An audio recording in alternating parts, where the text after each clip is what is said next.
But 17 years experience இருந்தவங்கள இம்ப்ளான்ட்டில் வந்து எனக்கு ஆக்சுவலாக பேசிக்கே தெரியாத அளவில் தான் இருந்தது.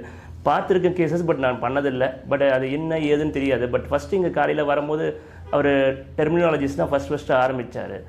அதை சொல்லி தரும்போது நமக்கு ஃபஸ்ட்டு வேர்டிங்ஸ்னால் ஒரு 1 hour கொஞ்சம் அப்படியே அப்படி இப்படி கொஞ்சம் கஷ்டப்படுற மாதிரி இருந்தது. பட் அதுக்கப்புறம் லேட்டராக நம்ம அதை பிக் பண்ணிக்க முடிஞ்சுது. கிளாஸை டீப்பாக கொஞ்சம் கொஞ்சமாக நடத்தும் போது நமக்கு அது இன்னும் நல்லா இன்ட்ரெஸ்டாக போக ஆரம்பிச்சிருச்சு.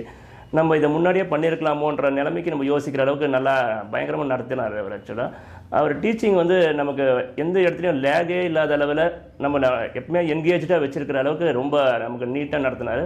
எங்கேயுமே நமக்கு டவுட்டாக இருந்தாலும் எதுவாக இருந்தாலுமே அவர் வந்து ஹெசிடேட் பண்ணாமல் நமக்கு திருப்பி எத்தனை தடவை கேட்டாலுமே ஹேண்ட்ஸ் ஆன் மாதிரி கொடுத்து கிட்ட இருந்து நம்மக்கிட்ட வந்து ஒரு எப்படி நம்ம இன்ஸ்ட்ருமெண்ட் யூஸ் பண்ணணும், எப்படி பிடிக்கணுன்றதில் ஆரம்பித்து எப்படி இன்ஸ்ட்ருமெண்ட் யூஸ் பண்ணணும், எப்படி அதை ட்ரில் பண்ணணும், எல்லாமே கிட்டேருந்து அவர் நம்ம கைட் பண்ணுற மாதிரி இருந்தது. நல்லா கைட் பண்ணார்.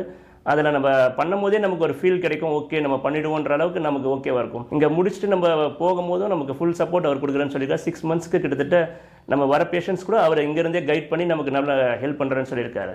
அது இல்லாமல் நமக்கு சப்போஸ் எதனா டவுட் இருந்தாலும் எப்போ வேணாலும் கால் பண்ண சொல்லியிருக்காரு. நமக்கு எப்போ இருந்தாலும் அசிஸ்ட் பண்ணுறேன்னு சொல்லியிருக்காருங்க. டீச் பண்ணுறதும் நமக்கு ரொம்ப புரியுற மாதிரி இருக்குது. ஆக்சுவலாக நம்ம டேர்மில் நமக்கு புரியுற மாதிரி தமிழ்லேயே நமக்கு என்ன வேணுமோ நமக்கு நம்ம இதில் நமக்கு ஏற்ற மாதிரி சொல்லித்தராரு. அது ரொம்ப இன்ட்ரெஸ்டிங்காக இருக்குது. நமக்கு எந்த டவுட்டாக இருந்தாலும் கிளியர் பண்ணுறாரு.